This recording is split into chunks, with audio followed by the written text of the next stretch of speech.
Good afternoon, everyone.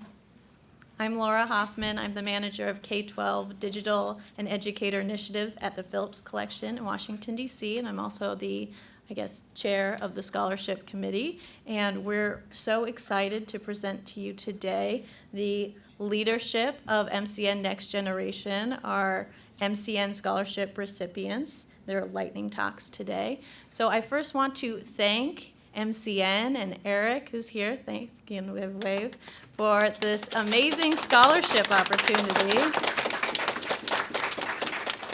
as well as my scholarship committee team. We have Andrea Ledesma, who is the digital content coordinator at the Field Museum in Chicago, and Beth Bulwark, who is the archaeological analyst at Thomas Jefferson in Charlottesville, Thomas Jefferson Foundation in Charlottesville, as well as MCN board member. So they're a fantastic group, and I'm gonna. Yeah, so a little background on the scholarship program. Each year, MCN awards 15 scholarships to outstanding emerging leaders in museum technology, and they're with us here today. They come from all over, Minnesota, Hong Kong, California, Canada, Australia, just to name a few, and they represent a really wide and innovative array of interests and expertise in our field. And today they're gathered to show you a very brief but interesting piece of their work. Yes, so we have a lot to cover and not a lot of time. So the lightning talks are each going to be 5 minutes, and each of our scholars is going to go one right after the other. But don't worry, because you can ask questions. We'll have time for Q&A at the end. And if you want to jump into the conversation on Twitter, it's dash or hash, right? Hashtag MCN 2017. What is dash? Thanks. Hash dash. Just dash scholar and MCN 2017-T35. Is the specific session. Yeah. All right. We're going to get started. Yeah. We'll kick things off with Ani Schmidt.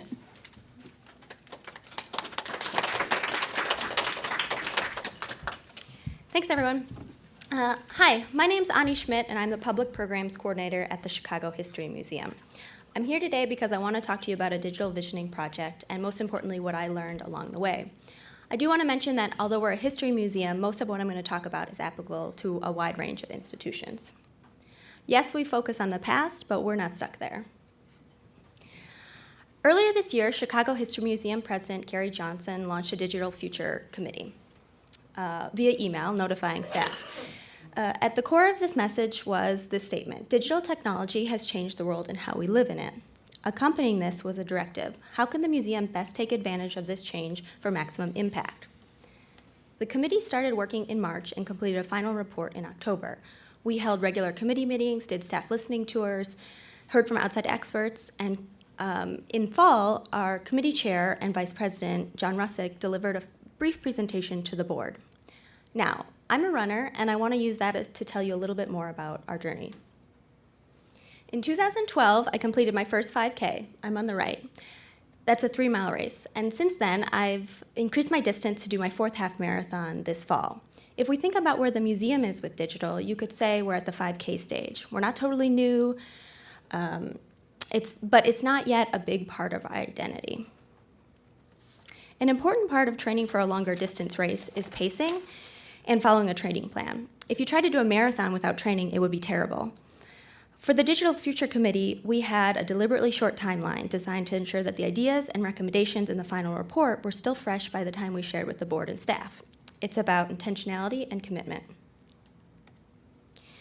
The committee started with 8 staff, 4 board members, and 1 outside contact. What I want to point out here is the range and levels of authority and departments.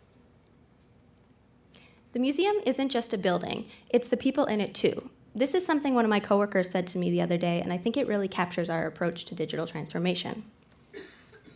When training for a race, it's important to stay healthy. Eat right, stretch, listen to your body. Knowing that staff is one of our most important resources, we knew it was important to engage and learn from them. To do this, The staff committee members split into pairs and collectively interviewed all departments in the museum. We had 4 guiding questions for these conversations. We wanted to know about attitudes, behaviors with digital, as well as perceived opportunities and challenges. It's important to note that we did not define what we meant by digital for these conversations because we didn't want to limit big picture thinking. In addition to the wealth of information gained from staff, we also read a selection of readings and excerpts to guide our conversations. We wanted to know more about what's going on outside of our walls and in our city. We visited Motorola Solutions, as well as the Electronic Visualization Lab at the University of Illinois at Chicago, and the Illinois Holocaust Museum and Education Center.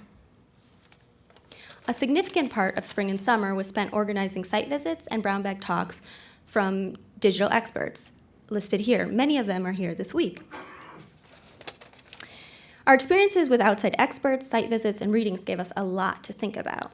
One big takeaway was to think about digital not as a plan or a collection of projects or programs, but more as a mindset, a commitment to being experimental, collaborative, responsive. Digital is a process. With running, it seems like you should be able to lace up your shoes and go, but in order to improve, you might need to try out different pre-run fuel, get new gear, adapt your training. For a museum looking to become more digital, it can feel overwhelming. One of our board and committee members, Allie Belshi, summed it up really well at a recent meeting. In the end, the formula has to be bespoke to what you are. Going back to our original committee charge, it's about what works for us, for our museum. For me, something that I learned that was really exciting was to think about, if we're defining digital as a process, let's think about management as technology. So by that, I mean the act of getting people to work together for a shared goal. The structures and processes don't come from nature. They need to be built, maintained, and they can be improved to enhance efficiency. So where does that leave us? Just like running is now a big part of my life, the museum is changing too. We're building our digital identity, and we're on our way to making digital just another thing that we do. Thank you.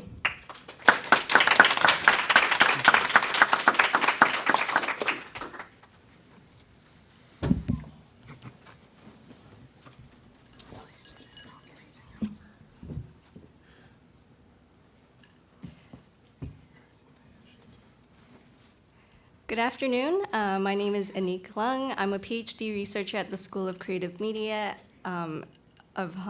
at City University of Hong Kong, and in today's presentation, I'll be sharing about the details of my research project. So the talk is titled, In the Jungle of Visitor-User Research, a study on the variety of different methods of evaluating interactive systems in museums. So to start off with, what are the implications that museums are faced with today in designing media? Well, there's a change of needs and expectations of visitors. These visitors have now become users and clients. When visitors come to a museum, they already have a certain list of expectations. For instance, some people might crave the newest media technology, or others might prefer entertaining games or kiosks involving easy gymnastics. So as you can see from these images, all of them are taken from the Hong Kong museums, and there is a diverse and wide variety of media being offered to its visitors. Now, we can all agree that every museum's ecosystem is dynamic and quite complex. I'm fascinated by this growing microcosm between people, information, and technology. So in result, I wandered into the deep depths of the jungle of user-visitor research to tame the wildlife of museum technology. So in my research, there are 3 main questions that I aim to address. The first is, how can we measure interactive systems, including navigation, dramaturgy, and accessibility? Then how can we prove the impact of multimedia in museums for educational purposes to the visitors? And thirdly, what is the value of multimedia, including any interactive applications and systems in museums for educational purposes? So my research objectives are as follows. A literature review from multiple disciplines, analyzing existing evaluation methods and case studies, define and discuss the missing factors with experts, develop an evaluation criteria, and to test this framework in the field. In the end, I will evaluate the results and develop recommendations. And as of this moment, I'm still currently working on the first 2 steps. So the current problem, or our research gap, is that we need to understand the impact of museum technology, its strengths, weaknesses, and limitations. This also results in a byproduct termed edutainment, where entertainment is prioritized over education. And the research gap that I'm addressing is that currently there's a lot of attention that's spent on innovation, but not enough is on evaluation. There is a lack of proper evaluation methods of multimedia in museums for educational purposes. So you might ask, why is this urgent? Since there is a lack of proper evaluation methods, we have no proof about the impact of technology for educational purposes on our visitors. In the 2016 NMC Horizon Report, in the Museum Edition, there's a chapter that's titled Measuring the Impact of New Technologies. And it stated that the need to adequately measure their impact is a multifaceted challenge. So there are many discussions involved in determining how we can measure the success for interactive systems. For example, from the inconsistent terminology being used to the relationship of the selected technology in relation to its content. During the evaluation process, who should be evaluating and how many people should be involved in this evaluation? Furthermore, in surveys, there's a discrepancy between the posed questions and the expected answers. These are just some problems that we should start addressing. And for my literature review, I intend to draw material from 3 different fields of museology, education, and human-computer interaction. In addition, I will also look into the applied arts within museums, so looking into past products produced by museums, and also into new media arts for concepts on emerging technology platforms. As you can see, I'm in the beginning stages of tidying up this jungle. If you would like to help, please contact me. We can discuss this further in person or electronically. Thank you.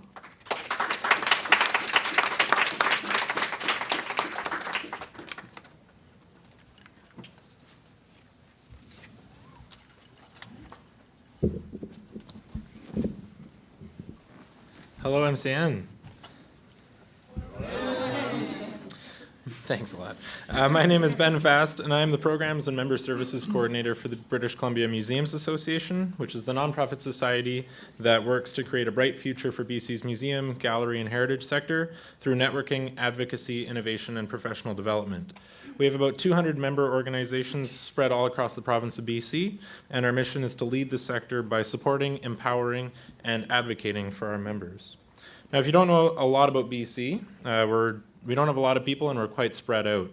BC is almost 8 times the size of this state, which is outlined here in blue, but with only about double the population of this city. So it causes us a significant challenge when we're all located, a staff of 3 people located in Victoria, and it could take 3 days to drive to the north end. So we have to ask ourselves, how can we best fulfill our mission of supporting and empowering the BC museum community when professional development in person is just not feasible? Our answer was to go digital and try webinars. Our first challenge was finding a platform. We needed something that was cheap, easy, and kept our existing payment system. We wanted to have text questions, and we also wanted to record the webinars to share them later. As far as I know, we are only the 2nd Canadian Museums Association to try webinars, so we relied on Google for figuring this out. And we ended up with Zoom, which is a relatively lower cost option. It's about $550 US for our plan per year. That met most, if not all, our requirements and has pretty good customer support. And once we had our platform, our second challenge was figuring out what to webinar. How can we provide relevant professional development to a membership as diverse in location as they are varied in size, capacity, and subject matter? We threw out a poll on our members-only Facebook group and then did a call for presenters through social media and email. We also asked some specific people based on what we knew the sector needed and what we knew they could present. Now, we received 8 good proposals and have used 7 so far. You'll see that our webinars on the left, the topics, they have skewed more to the educational and business side of museums. We haven't had that many collections or conservation staff volunteer yet, hopefully soon. We have featured some of the big name BC museums, but also some smaller organizations, independent professionals, and special guests. We not only have a different topic each month, but also different presenters joining us from around the province. This is definitely our biggest risk. I'm not there to troubleshoot tech problems or deal with IT departments, and I can't even step in when anything goes wrong. I don't even see the slides until the webinar. The presentations are what I assume you'd expect from a webinar, generally a talking slideshow or a general slideshow with a talking head, and hopefully some takeaway tips at the end. But we have had some people take a very hands-on approach, like Kate here, showing how to use the Google Translate app. Now, because of internet connectivity issues, we have actually turned cameras off for the last few webinars. So, have professional development webinars helped us meet our mission of supporting and empowering the BC Museum community? The short answer is, yeah, more or less. We are almost done our first webinar season, and we've been doing a follow-up survey each month. Looking at the results and our attendance, we can see that we're reaching members all across the province geographically and getting more viewers each time. Our attendees have overwhelmingly told us that they find these presentations valuable, rating our webinars 4 out of 5 stars. Nonetheless, we still have tech problems, and we definitely hear about them when they happen. These webinars are not about making money for the BCMA. Most attendees are members, so they get a free ticket anyways. But we have seen some memberships come directly from attendees, so it shows the value and the worth to the wider community. We also just launched a webinar archive last month, so which is another way for us to provide for our members. Now, I love seeing the growing interest in these webinars. Last month's webinar was about funding, so it was extra popular, but it featured attendees from all the highlighted provinces here all across Canada, with BC on the left. Now, we have one more webinar this year on November 21st, and what better topic for an MCN crowd than digital design on a dime? A local digital exhibit producer will outline practical and affordable ways to build digital interactives into exhibits, and you're more than welcome to attend. Register at that link, and I'll tweet it out in a few minutes too. Looking to the future, we are continuing and improving our community surveys to find topics of interest to our members and the wider community. We also just launched a webinar proposal form to help longer-term scheduling for the BCMA, but I think we'll still rely more on those targeted special requests just to ensure we continue providing those quality professional development services for our members. Now, feel free to get in touch with questions or suggestions, or if you want to register for a webinar. I think we have about 30 spots left. Thanks a lot for listening, and I hope to see you on a webinar soon.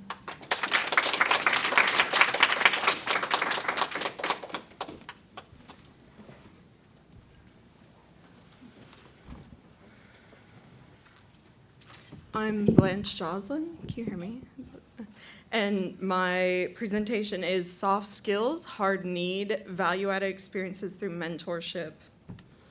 I'm in a 2-year MA program in Toronto at Ryerson University that focuses on film preservation and collections management. While called film, the program encompasses all AV materials, and I'm specifically researching digital forensics in an AV workflow. I'm also a chief executive for our student chapter of the Association of Moving Image Archivists. Our student chapter is only 1 year old, and yet we're faced with a problem that's unfortunately all too common. The final 2 semesters of our program are spent in a residency, so first and second year cohorts will only have opportunities to interact in person for 1 semester. With so little time, how could we force peer-to-peer bonding? Through mentorship. I proposed a mentorship program to hold the second year students accountable, and the first year students give them a point of contact that they could rely on. Mentorship relationships are a very immediate and tangible offering to a new group of students who would not likely to be joined without some very real value-added experiences. I asked the mentors to be available through Facebook and email to their mentees and have held events to encourage face-to-face conversations. One of these events was an archival screening of the 1938 propaganda film Reefer Madness. During the MCN mentorship panel yesterday, I was most struck by their comment that they had very few women mentors. This made me consider how mentor and mentee recruitment within underrepresented communities for involvement in mentorship programs could help diversify our field. Soft skills always read like a list of the worst resume jargon, which might be part of why they're always overlooked. Our mentees have been far more engaged and attentive. They've certainly been more likely to network both within and without the program. Our mentors have proven to be great leaders, and their time management has certainly increased. The hard skills our participants have gained have been pretty varied. I've personally seen an overall increase in interest in Born Digital. We recently held a tour of a video digitization lab and afterwards had greater attendance at a video preservation workshop. We only just implemented the program in September when the new cohort joined. So the feedback we've received so far has mostly been on a person-to-person basis through direct conversations. But we've already had several tangible benefits. We increased our membership from 4 to 14 people. We wanted to sell involvement in the student chapter by offering this tangible benefit. The students that have joined have been more likely to attend events and be interested in official positions. Because we have people in official positions, we've been able to share funding opportunities and event planning guidelines early so that our institutional knowledge is falling to the right people. Value can be added to participation in organizations and institutions through mentorship programs. These relationships can be engineered and still authentic. Encouraging soft skills through mentorship can increase transmission of hard skills between peer groups. While my mentorship program is pretty niche, I hope you'll walk away either more interested in MCN's mentorship program or considering how similar programs could be implemented in your own institutions. You can apply to MCN's mentorship program until November 19th. And if you'd like to tweet at me, I'm there.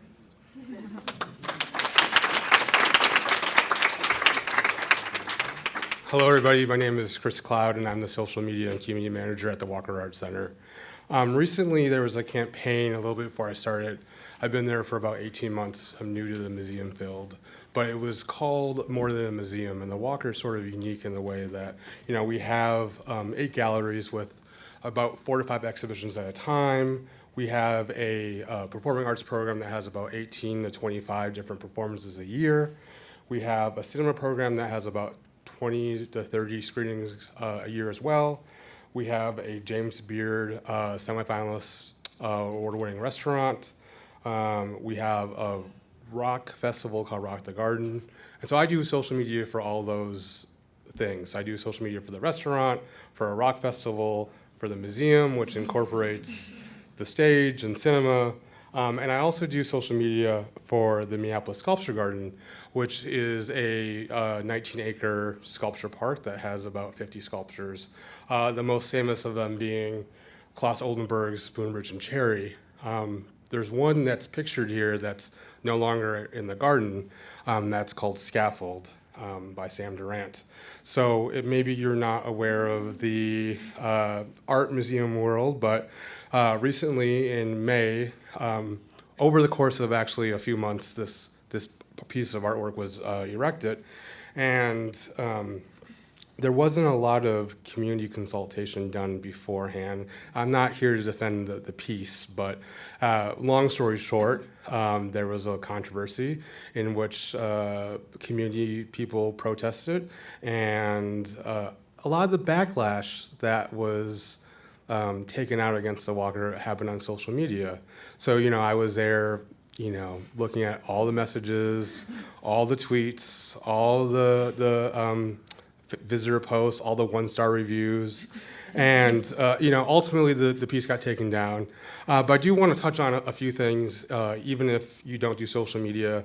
I do feel that lobby for social media if you can. Ryan Dodge gave a great in-night talk about why social media matters at the MCN on Tuesday night. I do think it's important that social media should have a seat at the table. I mean, on Friday night, so this kind of broke on a Friday, Memorial Day weekend, I was there in the office, one of 7 people there. I was sort of actually had a seat at the table for once instead of being told at the end, because a lot of times with my role, as you know, doing social media, it's like, oh, well, we need to push out tickets for this event tomorrow. Can you put out a tweet? And it's like, well, obviously there's a plan and strategy and whatnot, but with this case being here, it was great to sort of be in the room and push for some communication, because it's weird being a social media person for a museum, because I represent all of our staff, all of our community, but I'm sort of the voice of my institution. And so with this being said, I went to our team members and I was like, we need to say something on Friday night. I can talk for hours about scaffold. If you want to find me afterwards, we can talk about that. But I kind of wanted to share about how we can be responsive as museums, and especially with social media.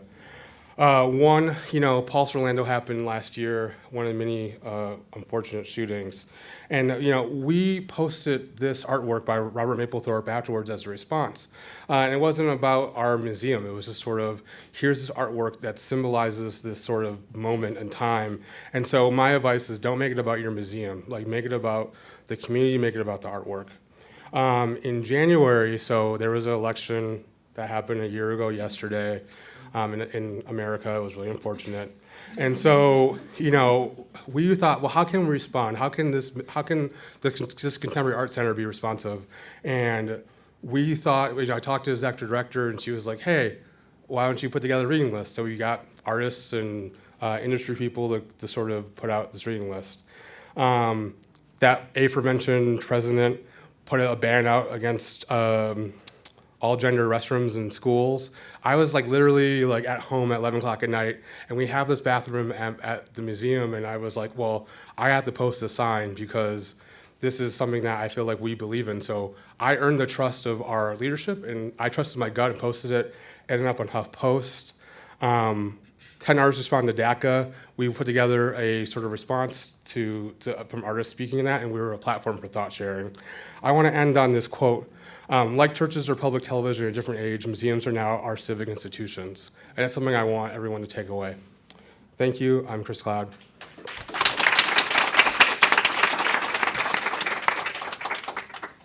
Hello, everyone. I am Courtney Titus, formerly of the Black Art Museum. So, art is not what you see, but what you make others see. However, if you ask a visitor of an art museum what they see, the response you may often get is, and so this is a problem that we commonly encountered at the Blaffer Art Museum. We are a non-collecting contemporary art museum located on the campus of the University of Houston, and we put on about 6 to 8 exhibitions each year. So we've exhibited work from emerging artists such as Analia Saban, but we've also featured work from more established artists such as Matthew Ronay. Whoops. So despite these works sort of exploring issues that are familiar to visitors, many of them feel intimidated by it and struggle to connect to it. So to address this problem, we had the idea to leverage one of our greatest assets, the fact that we exhibit work from living artists.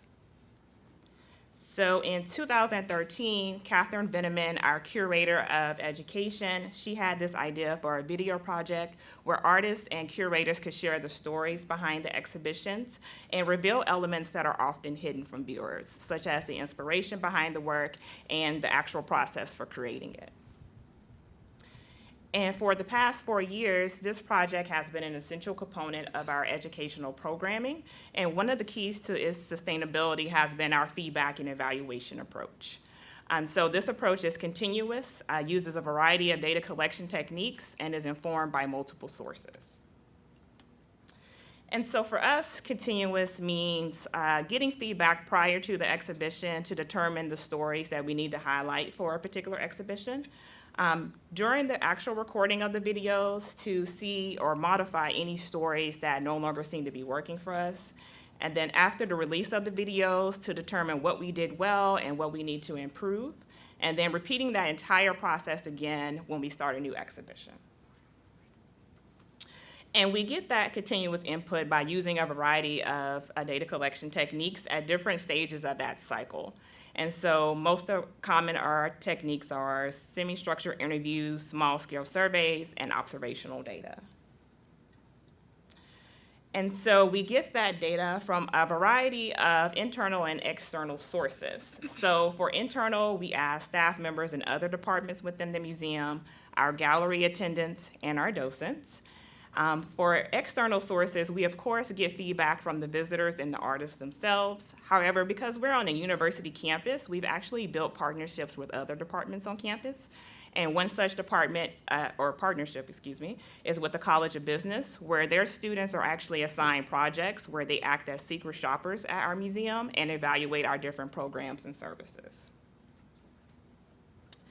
And so we found out that both our docents and our visitors found our stories are actually helping them better understand the work. However, our feedback and evaluation approach did reveal some areas for improvement. The first was delivery of content. So unbeknownst to us, our docents weren't particularly comfortable working with the device used to show the videos. So they either struggled to show videos during their tours or they didn't show them at all.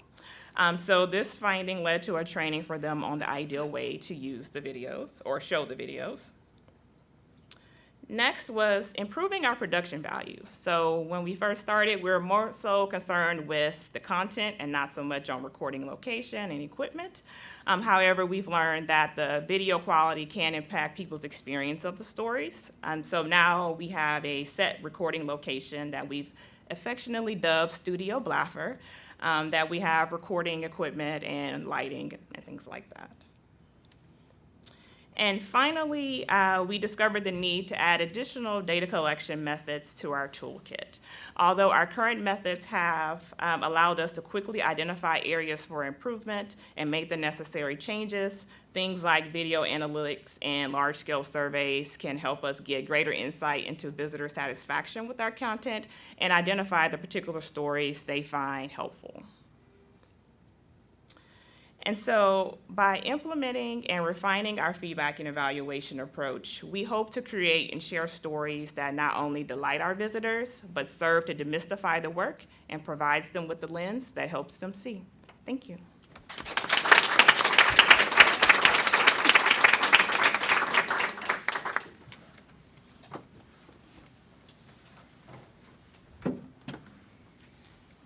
Hi. My name is Emily Johnson. I'm the Museum Services Specialist for the Utah Division of Arts and Museums. Utah is a large but very urban state. I represent a government agency dedicated to serving museums across the entire state, which is a challenge of geography and access as well as of skill and funding.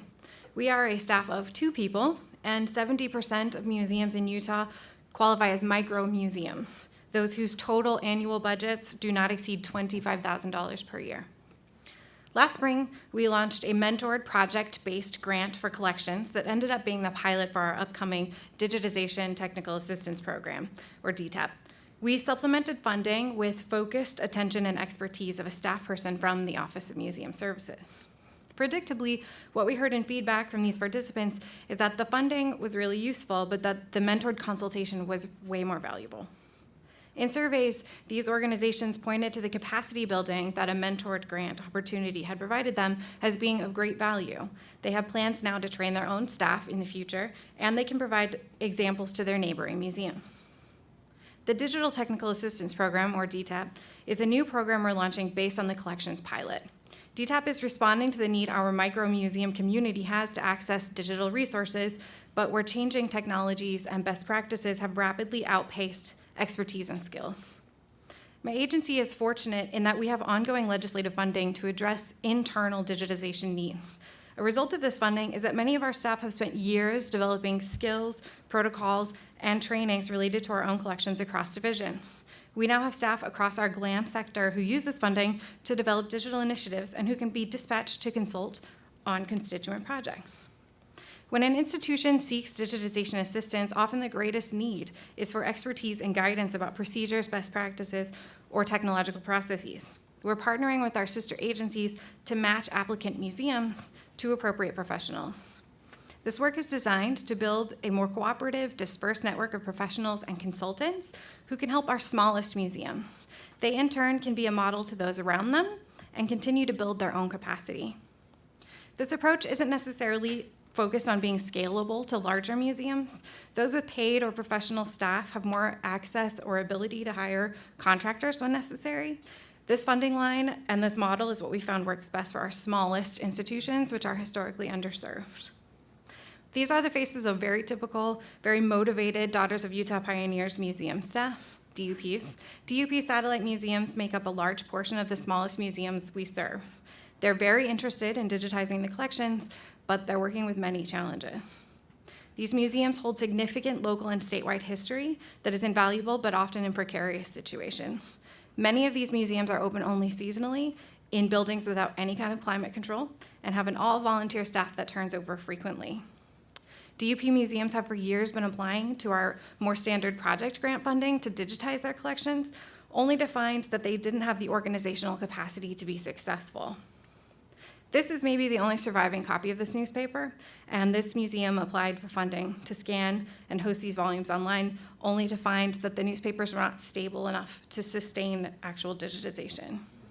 In assessing that project for viability, though, the serious collections and preservation issue was identified and addressed, and then the papers were digitized. DTAP is not really meant to train individuals to digitize these items themselves in every case, but rather is focused on giving them the tools they need to prep for digitization, using our statewide resources and network, and to connect them to the experts they need who can help. This application pointed out to us the need for a collaborative and cross-disciplinary approach to some of our constituents' needs. We pulled in experts from multiple divisions to help this museum get their newspapers stabilized and then digitized, the beginning of the DTAP program. We're working on preparing our internal staff and partners to deal with a wide range of collections and digital preservation issues, applying the understanding that best practices are a spectrum that each organization tries to approach is critical in having any success at all working with micromuseums. Thank you very much. All right. Can I move this down? I'm tiny. I hope you can see me. All right. Hola, MCN. My name is Karen Videngos, and I am a Latina in museums. Now, before I begin, I just want to make clear that I'll be using the term Latinx, a non-binary and inclusive term to refer to my community as a whole, in place of terms such as Hispanic or Latino. Now, I began my project as a blog, hoping to write on my experiences navigating the museum field. Going into graduate school, I began to open up on the marginalization that I felt in museum spaces, but very early on in that process, the project slightly shifted focus. I began to create a digital space to highlight all Latinx in museums, starting with Instagram.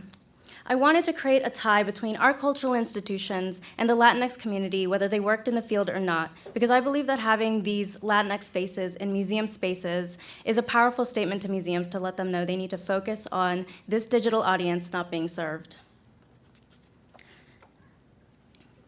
What started out as a blog, it's now a website, and where I continue to write on my experiences navigating the field, interview Latinx museum professionals, and host Latinx guest writers to Facebook, Twitter, and Instagram. I want to connect with my community. I want to see and read about mi gente, my people. This is still a very new project for me as I grow it, but the feedback I've received from the Latinx community has been incredibly supportive because their voices are being heard, whether through my perspective directly or their own that I've sought out. And I continue on building in hopes that it's going to close the gap between the Latinx community and our museums, because although Latinx may be underrepresented, their voices should not be undervalued. So why should museums pay attention? Well, the Latinx population in the United States right now is growing to 17% and more. I think it's over 18% now. That's 1 out of every 6 individuals in the US that are Latinx. Can we say the same about our museum visitors or even our museum staff? And by 2065, the Latinx population in the US will be around 24%. The Latinx digital footprint will also equally be as strong. According to the Pew Research Center, 80% of Latinx adults use social media compared to 72% of the US overall. And also, Latinx are much more likely to follow a brand on social media.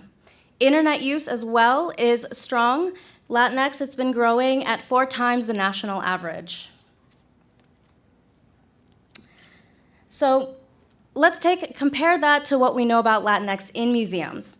Latinx in museums comprise just 3% of our conservators, curators, educators, and those in leadership positions. Latinx that visited art museums in 2008 was a very small 14.5%, and in 2012, 14.3%, so it went down. Now, this data is specific to art museums, which are a personal favorite of mine, but all museums should pay attention to data like this when looking at their own organizations and ask themselves if they're doing enough digitally to engage this Latinx audience. So what can you do to draw in the Latinx community when it comes to digital engagement? This is just but a fragment. Address perceptions of exclusion your museum might have by looking at your community's needs and invest in understanding them. So this might mean including multilingual language into your content and doing so beyond Latin-themed exhibitions. Address real-life barriers to access. So this could be related to location, transportation, and cost. Is your museum free? Is it by a metro stop? Don't assume the community knows or will seek this information on your website. Make sure your content is culturally relevant. This goes back to understanding your community's needs and what's relevant to them right now, and making sure that your museum's digital content is able to reflect that. And then finally, and very importantly, make space for Latinx voices and perspectives in your content, because the Latinx community wants to hear from people like them. So thank you for listening. I hope you'll follow and support the project at latinanmuseums.com, and you can follow me on Twitter at latinanmuseums. Gracias.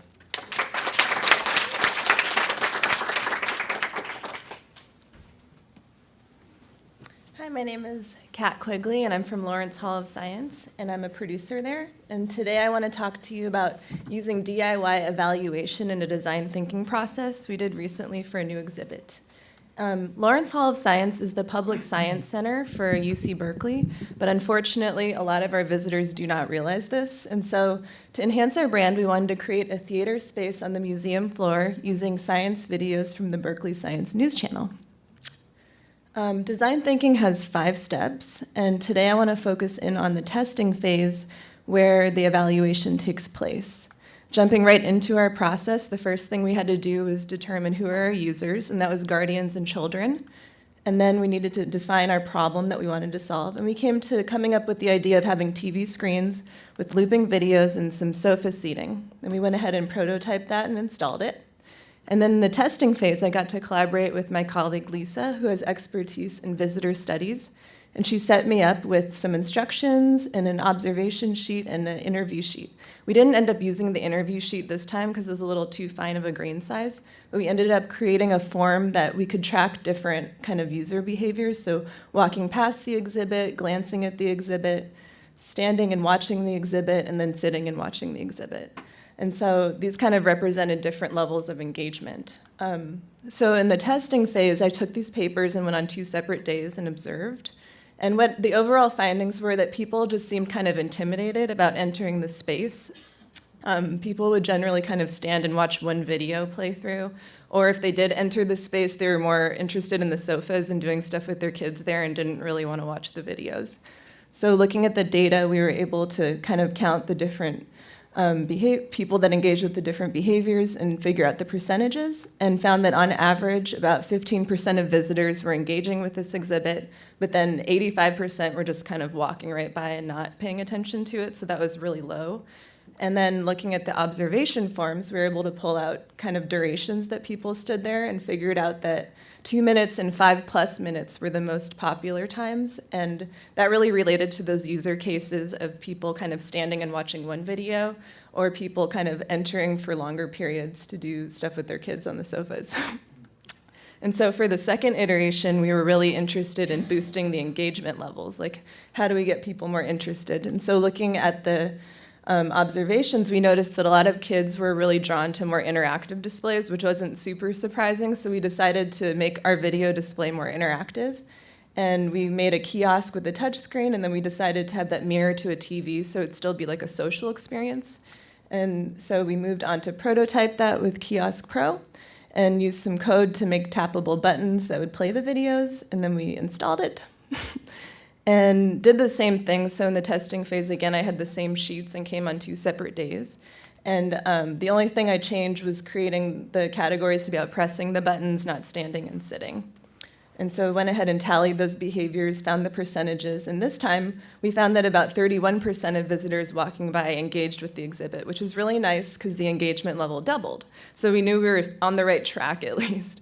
And then looking at the durations, though, we found that people were engaging for either less than a minute or 1 minute were the most popular times. So that kind of told me that we're getting people's attention, but they're not really into the video content. So we need to work on improving that. So in the third iteration, which is where we are now, we're trying to think about how to boost those engagement levels and increase their interest in the video content. We'll probably do interviews at this stage and looking at different user cases, so like a parent on the sofa and a kid using the kiosk, or a whole family group kind of like watching a lot of videos together with the kiosk, or toddlers by themselves kind of just watching the beginnings of videos and kind of tapping through a lot of different ones. And so trying to think about how to make a user experience that works for all these different dynamics.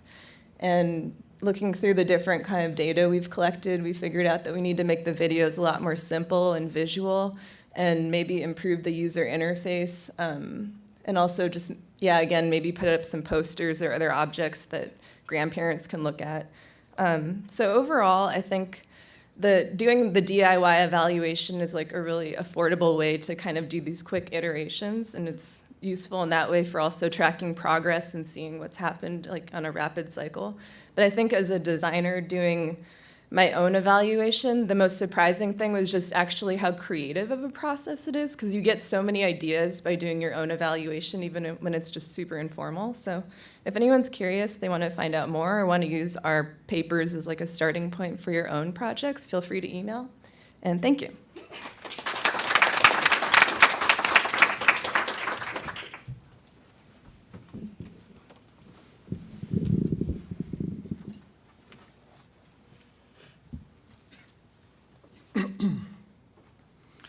For many people, South Africa is the land of Nelson Mandela. But for those who have visited the country will understand that it is a country of beauty, and most importantly, it's biodiversity riches. My name is Metabaro Zikanera. I am from KwaZulu-Natal Museum. I am the collection officer. My main duties are to database our collections. I also coordinate our effort and also in collection management. In this talk, I'm going to speak to you about the opportunities and challenges in our digitization effort, and also to introduce our collection facility. At KwaZulu-Natal Museum, we have the biggest entomology collection in Africa. We also have the second largest collection of insects in Africa.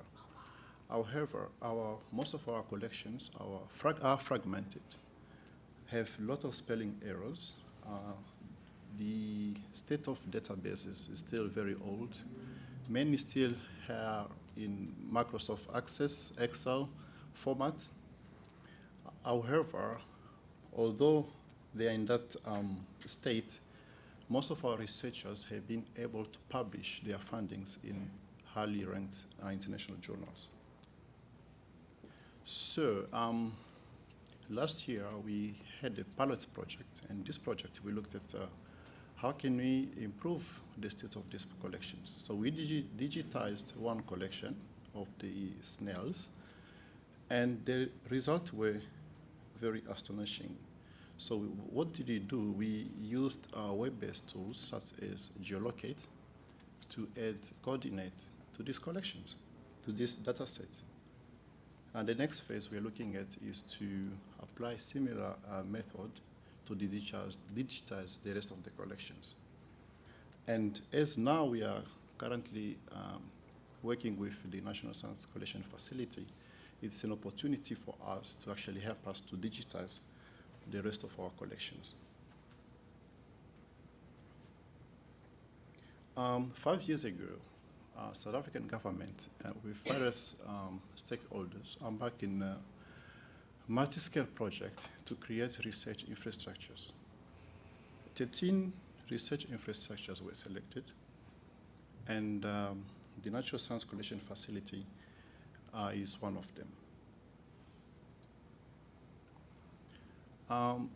The Natural Science Collection Facility consists of universities, museums, research centers, which have collections,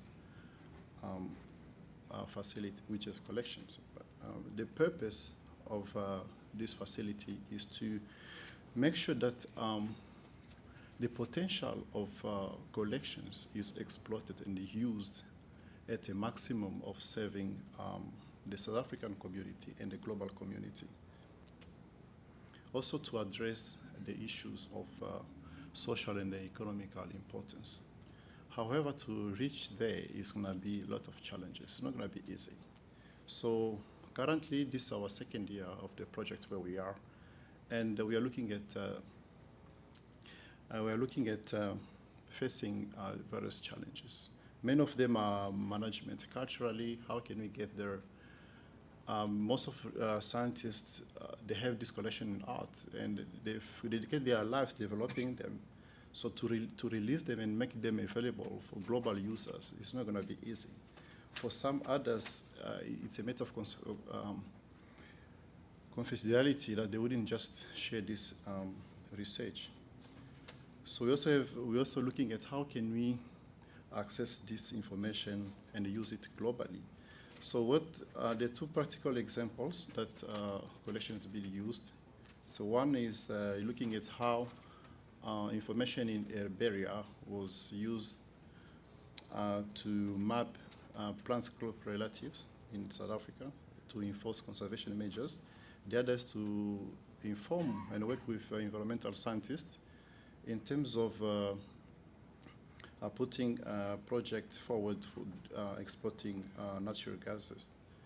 So what we're looking at to do in the future is creating a website with high international standard. We're also looking at creating a virtual museum, but all this process is still in progress. We're still at the initial phase, and we're still looking at attracting people with capacity to help us achieve this. Thank you.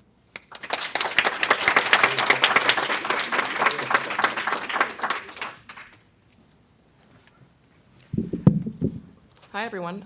My name is Monique Lasserre, and I'm currently the digital preservation librarian at University of Arizona, but I'm going to be talking about a project I did when I was a student at U of I in Urbana-Champaign, interning for the Society of American Archivists. So my project starts with this one question: how well does professional training and education in digital archives actually prepare those archivists to get jobs in the field? So at this time, basically, I experienced a gap in the actual practices needed to manage digital records, and the skills and the knowledge about those skills needed to do so. At this time, I was working at a startup I was working with Java and the command line. So the Society of American Archivists, they basically hired an intern, me, to do a project to support their program. So they have a professional education program for digital archives for archivists. So they hired me to do a project to assess the efficacy of their program, to see if the skills that they're putting forth are actually realistic for archivists getting jobs. So the curriculum is structured basically to take anyone who's actually, structured to take anyone who's actually working with digital records, so directly, or anyone who's administrating a program and kind of trying to get a digital archive set up in their institution.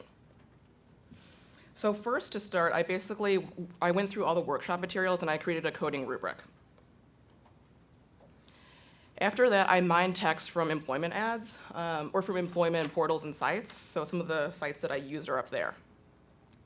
Then I actually used Python, Beautiful Soup, and R to do the text mining, text analysis, and some statistical analysis as well.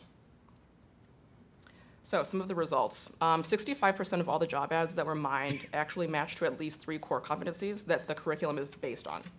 And 35% of these job ads did not match any core competencies. I also looked at how many job ads actually listed the DAS certificate as a requirement or maybe a suggestion, because that's an option of doing the professional education program. And less than 1% of job ads listed this as a requirement. I also took the job ads that matched the most core competencies, and I found out which job titles were most common. And I was really surprised by some of the results. So the first takeaway.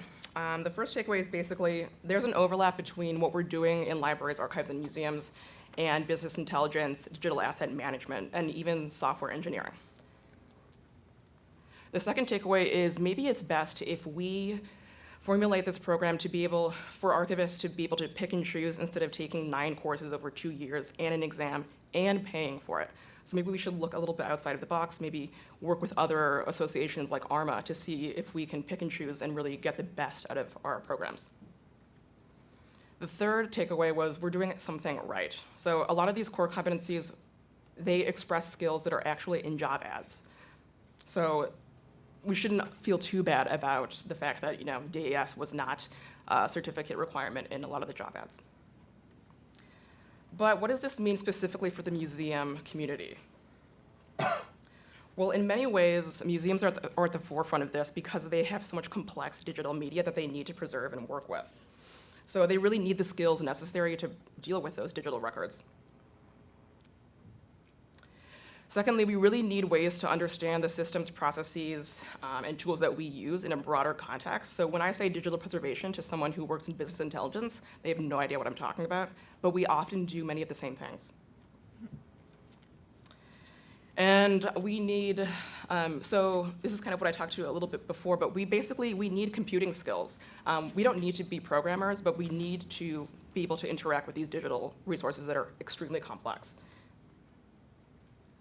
And we really need to collaborate in order to maximize our resources and increase knowledge in a broader context and basically do what we can with the little that we have. So as I said before, collaboration and increased professional opportunities across the LAM sector will benefit us wholly and individually. Thank you.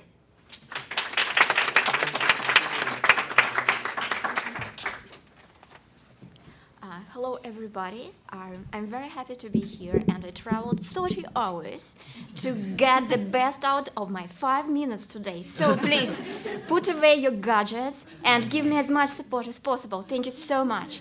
My name is Natalia, and I work for the University of Melbourne, where I collaborate with local museums to advance the use of digital technologies. And today I'm here to present you my project, developing a digital map to map museum soft power. Soft power as a concept was first developed by American professor of international relations Joseph Nye to describe an ability of a country to use persuasion and attraction to influence the behavior of others. However, in the recent years, soft power as a concept started to be applied very heavily to museums as well. So a huge inspiration in my project is this book published by the American Alliance of Museums, which argues a transformation which is happening in the museum world right now, turning them from the sites of branded experiences to the places of soft power. And a huge amount of case studies that this book illustrates shows that many museums around the world right now play a really leading role in their cities in a global competition for power, for resources, for tourism, for audiences, and for investments. So taking this as a basis, I decided to develop a soft power map to measure and visualize museum soft power, because nobody has ever done that before.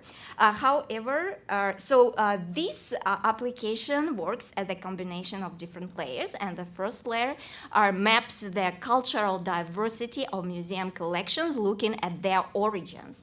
The second layer maps the social ecosystems of museums, mapping online and on-site audiences, and also interaction of the museum with constituencies, partnerships, and other museums around the world. And finally, the economic impact layers are maps of economic impacts of museums measured through ticket sales and program service revenue earned in different locations around the world. So as you can imagine, this is quite a huge and ambitious project. To make it more realistic, I started to work with the Australian Centre for the Moving Image on a pilot. So Acme is the first museum in Australia of digital art and cinematography, but it aims really to be a global museum of the moving image. It was established only in 2002 to replace the State Film Centre dated back to 1946. And it plays a really leading role in the creative economy of Melbourne by attracting a great number of tourists and visits every year. So the main goal of this pilot project project is to employ institutional records in collection acquisitions and in strategic programming to map their exposure of Acme on their international global scene and to measure and map the development of soft power in time and space.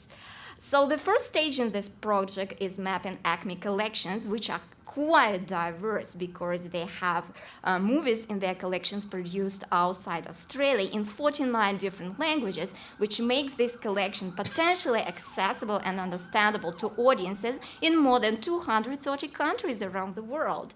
So here's the first demo version that we developed in cooperation with Acme, which shows the potential collection appeal power index in different countries. It ranges from 0 to 1 and is visualized on the map by the intensity of the blue color applied to different countries. So as you can see here, the UK has quite a high power appeal index, and this is not a surprise because a lot of collections of Acme, they are in English language. The ancestral roots of the Melbourne population are heavily based in the British, and also there are a lot of tourists from the UK, which makes the collections more discoverable by the online audiences of the UK. However, as you can imagine, there are still a lot of challenges that we addressed by mapping the collections, and the huge takeaway from this process of mapping the collection is that the institution has a lot of gaps in the institutional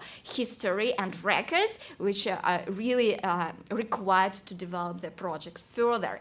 And just to finish, I would like to invite all of you to explore the demo version, and it's available online. And if you have any further questions, I'm more than welcome to talk to you. Thank you so much.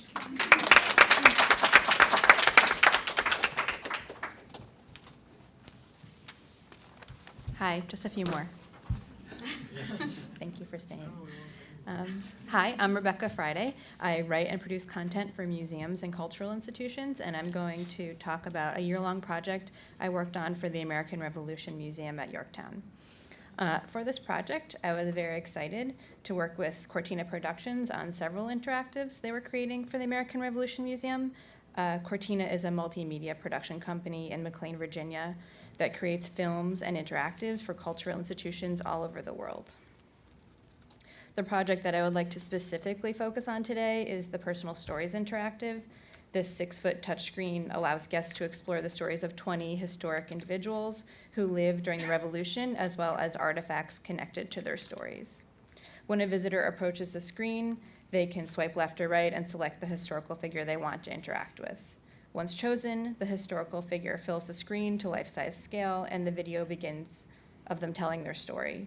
Next to each character are related artifacts that the visitor can explore in greater detail. If an artifact is selected during the character's speech, the video pauses, and the artifact fills the screen. When working on this project, the main question that we had to consider was, why is this interactive necessary in a history museum? And more specifically, one that has live-action interpreters in an outdoor living history area. The aim was to create something that made the experience of the museum both accessible and relevant. It was also important to portray the characters of the past as the unique and complex beings that they were. Personal Stories is enticing, unobtrusive, and low pressure because it is a digital interactive. Any visitor can feel comfortable approaching it with their individual level of prior knowledge and curiosity about the subject. This interactive not only invites the user in, but also allows for a shared social experience with other visitors.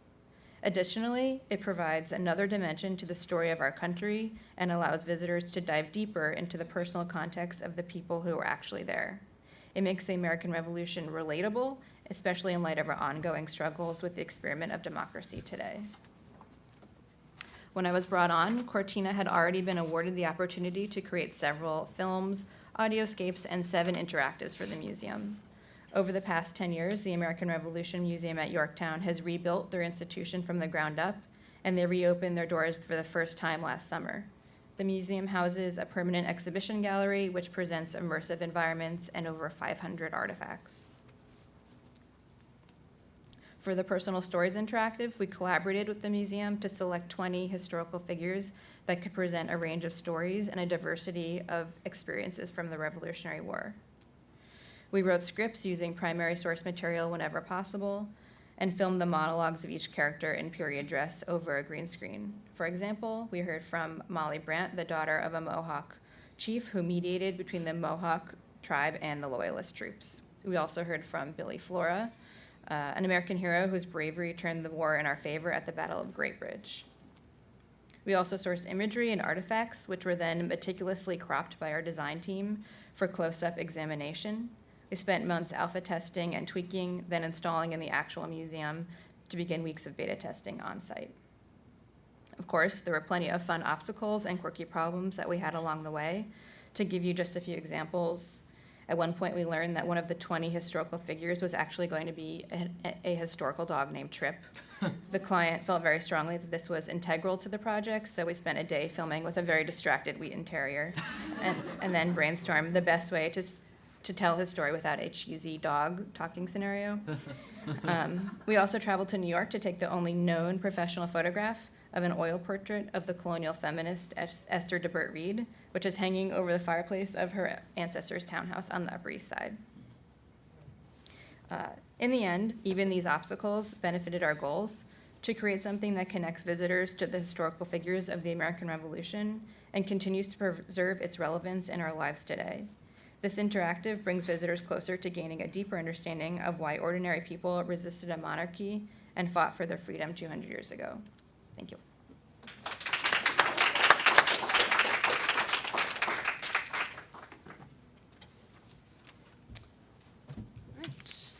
Hi, everyone. My name is Sammy Norling. I'm the Digital Collections Manager at the Indianapolis Museum of Art at Newfields, member of the Newfields Lab, formerly IMA Lab.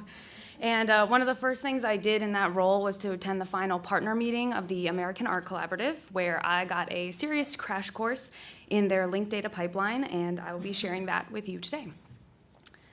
The AAC is a group of 14 art museums with significant holdings in American art. Their collections have a lot of really interesting intersections and overlappings, but because of disparate data sources and differing methods for publishing and sharing their data on the web, there was no one way to search across collections and make those connections. So enter linked data. With funding from the Mellon Foundation and the IMLS, these 14 museums came together to agree on a model and a method for sharing their collections data as linked data. But what is linked data? No pressure here. Linked data is a method for publishing, and it's a structure for publishing your data on the web. And it could be data about anything. In this case, I'm talking about art collections, but it could really, across all domains, be a way for publishing any data. The basic structure of linked data is the triple statement, which is just a three-part statement of fact about entities, people, places, things, but also properties and concepts. And the best practice in linked data is that to represent those entities or concepts, you have unique identifiers. Most of those are essentially URLs, so they're machine understandable, but also humans can follow a URL, a link, to find out more about that entity or concept. But to hammer this home, I'll give you some examples actually from the AAC target model.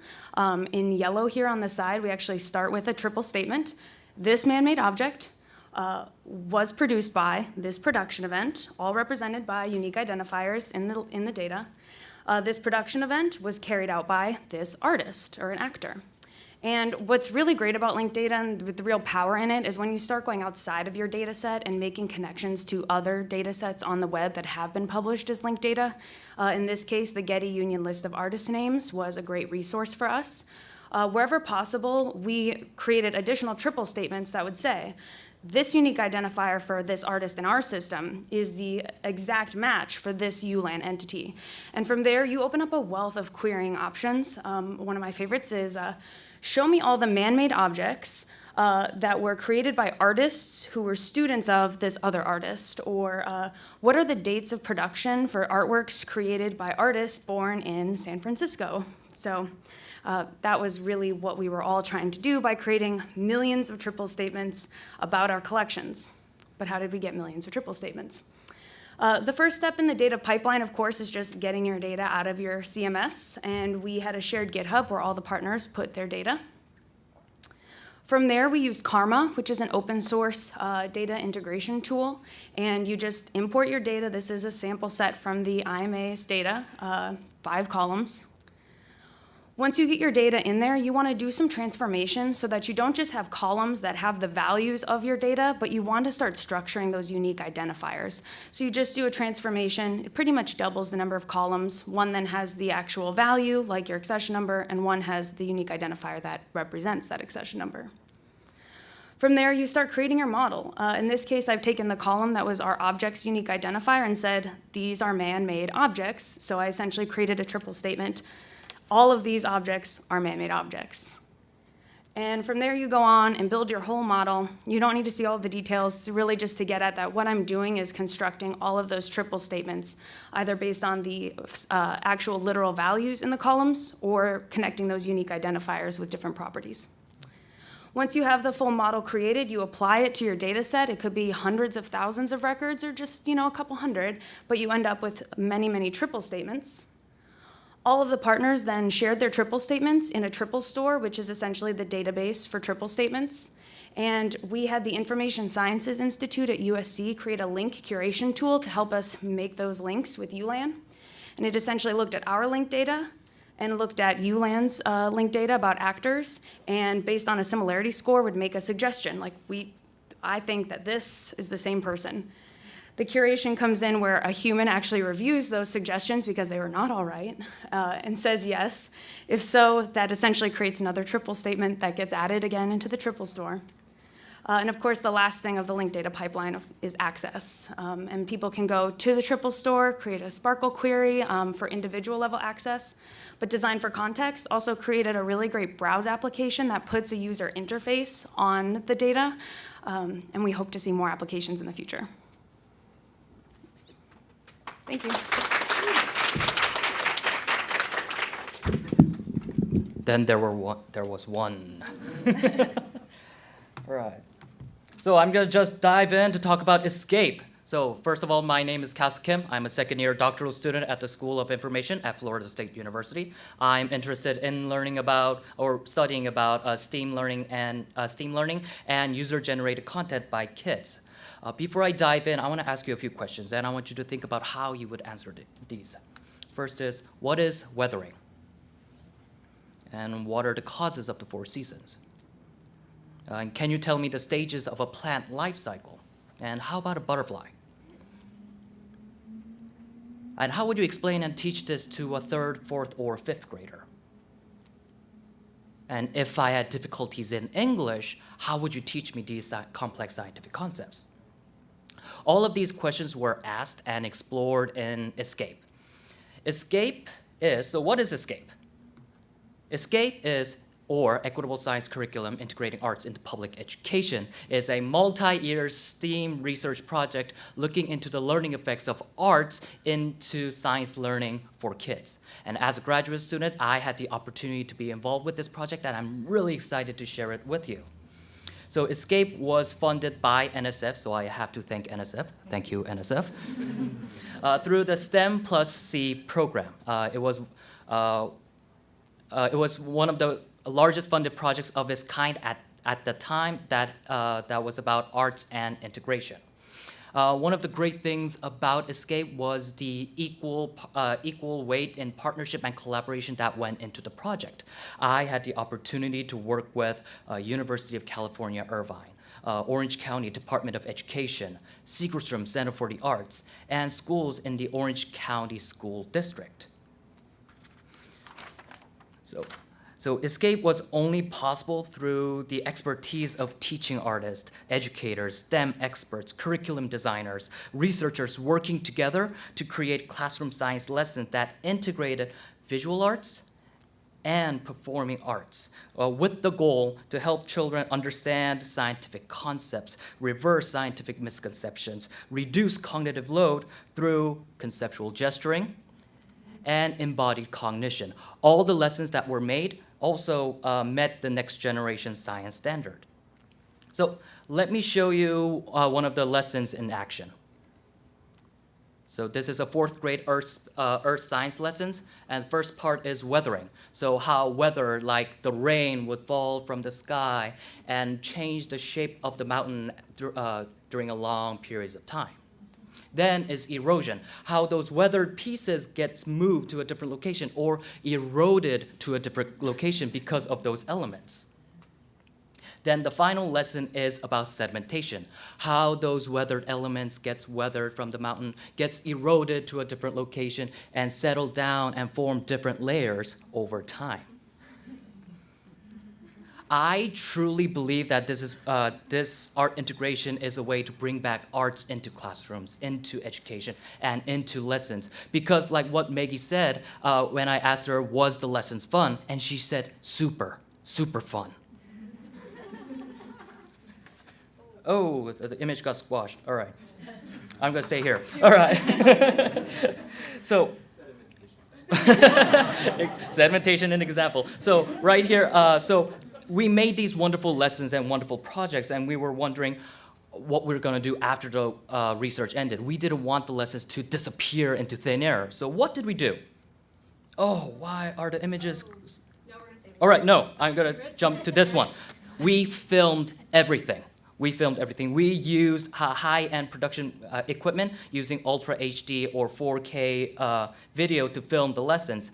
That's me operating a Sony F55 cinema camera. Those are the same cameras being used in movie productions and in HBO television shows. So with multiple camera angles, high-end audio equipment, we filmed all lessons, so later on we could go back to the lessons and edit the videos as we needed for different purposes, and we didn't have to film the lessons again and spend money. For us, it wasn't about using the most high-tech. It was more about using the right equipment most effectively with sustainability in mind, and we want to maintain these video footage for a long time. So through my talk, I hope I gave you something for your toolbox to talk about when it comes to collaboration between museums, educators, artists, teachers, and researchers, and maybe something to talk about when it comes to STEAM. If you want more information, that is the link to Escape and a short video I was able to produce through Escape and my contact information right there. And pausing for people to take photos. And thank you so much.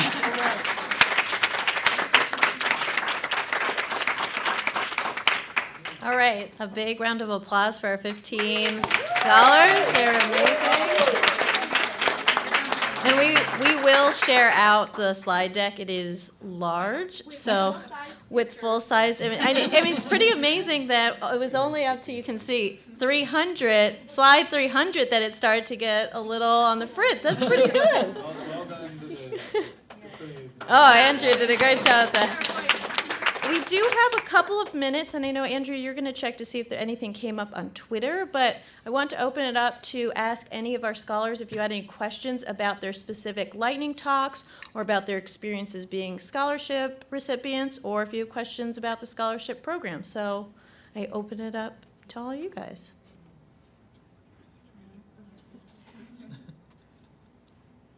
Don't be shy. Ask a question. And if you are shy, we can also have just the scholars up here for, we have a couple of minutes, and you guys can just come over and meet everyone, because they're a really great group, and have business cards. You can do the sharing of that. So why don't we do that? Because it's been a while. It's probably good to stretch your legs. Yep. These 15, this is a result of a scholarship. Yes. That you apply for, whatever. Yes. So we do a call out when at the same time when people call out for sessions is usually in April. Yes. So we'll post that. We post it on a lot of listservs as well as online on the website and social media. So I hear about a lot of innovative things you folks are doing. Is that like the main criteria for getting one of these scholarships? It is one of the criteria. So in the application, we ask what you would propose in this lightning talk and idea, but we also have a list of criteria, you know, if this is your first time attending MCN, the size of your institution. So there's a whole checklist that you put in, and also explaining why you want to be a scholarship recipient and what it would bring to both you as well as your institution, whether that's a museum or a university. And just thinking about, I mean, we have people from Utah, we have people from very small organizations, we have people international, so we really try and give a really broad range to showcase what the future of MCN leadership is. You guys can also answer too. Anyone can answer. Any other questions? Why don't you guys just get up and we can just chat. Thanks, guys. Mingle, mingle, mingle, mingle. Mingle, mingle. Mingle, mingle, mingle.